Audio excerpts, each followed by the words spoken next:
సరే నాకు కొంచెం వర్క్ ఉందిరా, వెళ్ళేసి వస్తాను. సరేలేరా. మామ ఏమిరా? నీకు నాకంటే ఆ వేరే కులపొడి ఎక్కువ ఇష్టం అయిపోతున్నాడు మామ. దాంట్లో తప్పే ఉంది. కృష్ణార్జునులది కూడా ఒకే కులం కాదు కదా. వాళ్ళు దేవుళ్ళు, మన మనుషులం, మనకి కులగజ్జి ఉండాలా. సరే ఇప్పుడు ఏమంటావా? ఓర్తో కాదు, నాతో స్నేహం చెయ్యి. సరే కైలో కొంచెం పని ఉంది పద. ఇంకా ఎంత సోపు మామా? నడుము నొప్పిగా ఉండదు మచ్చా, కొంచెం పుచ్చి చెక్కేవే. ఇటిమిటి పనులంతా నాకు చెప్పాక, ఏదైనా తినేది తాగేది ఇదేదని చెప్పి చేస్తాను. అయిందే మామా? అయిపోవచ్చింది మచ్చా. మచ్చా లేబ్దురా మచ్చా. నీతో కూడా ఉంటే ఏదో పని చెప్తానే ఉంటావు. నేను ఇంటికి పోతాను, పోయా. సరే ఆ ఫోన్ ఎవరు చేస్తున్నారు చూసేసిపో మచ్చా.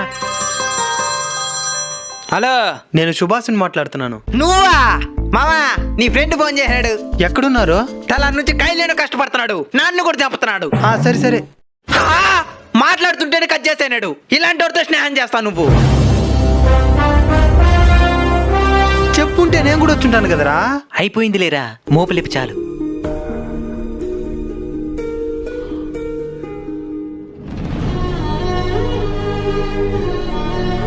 నేను ఎత్తుకొని ఉంటాను కదరా.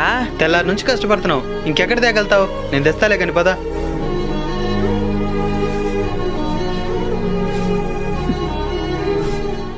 నీ స్నేహం నా కష్టానికి దూరంగా ఆగిపోయింది. వాడి స్నేహం నా కష్టంలో సైతం తోడుంది. నీ స్నేహం కులం దగ్గరే ఆగిపోయింది.